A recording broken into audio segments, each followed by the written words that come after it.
গত রবিবার ছিল আমাদের এখানে শ্রাবণী মেলা, আর সেই দিনটাই আমি কিভাবে কাটালাম চলো তাহলে তোমাদের সাথে শেয়ার করি। হ্যালো এভরিওয়ান, কেমন আছো সবাই?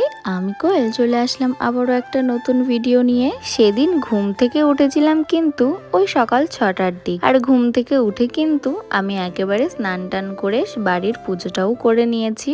বেশ কয়েকটা জামা কাপড় জানো তো চেয়ারের ওপরে না আমি রেখে দিয়েছিলাম, তবে সেগুলো আর ভাঁজ করা হয়নি, তাই আজকে সেগুলো ভাঁজ করে নিলাম। বেশ অনেক কয়েকদিন পর আজকে সকালে খেয়েছিলাম চা। জানো তো আমি না ঘুরিয়ে ফিরিয়ে চা খাই, রোজ চা খাওয়ার অভ্যাসটা আমি একদমই করতে চাই না। বিকেলে জানো তো আমার একটু বাবার বাড়ি যাওয়ার কথা ছিল, তাই আমি এখন ওখানে এসেছি। আসলে আমি যে এটিএম কার্ডটা করেছিলাম না, সেটা না আমি আনতে একদম মনে ছিল না, তাই আজকে সেটাই নিতে এসেছি। তারপরে বাড়ি এসে ওই 8টা নাগাদ একটু রেডি হয়েছিলাম মেলায় যাওয়ার জন্য। আর মেলায় আসার পর তো আমরা প্রথমেই এসেছিলাম মন্দিরের দিকে বাবার দর্শনের জন্য। এই মন্দিরটা হয়তো তোমরা কম বেশি অনেকেই চিনবে, বাবা রাঘবেশ্বরের মন্দির, যেখানে আজকে ছিল শ্রাবণী মেলা। সবাই তো জানোই শান্তিপুর মতিগঞ্জ থেকে জল তুলে পায়ে হেঁটে বাবার কাছে এসে সবাই জল ঢালতে আসে। এই ভিড় দেখে তো তোমরা বুঝতেই পারছো কত ভক্তরা এসেছিল বাবার মাথায় জল ঢালতে। অনেকের মুখেই শুনছি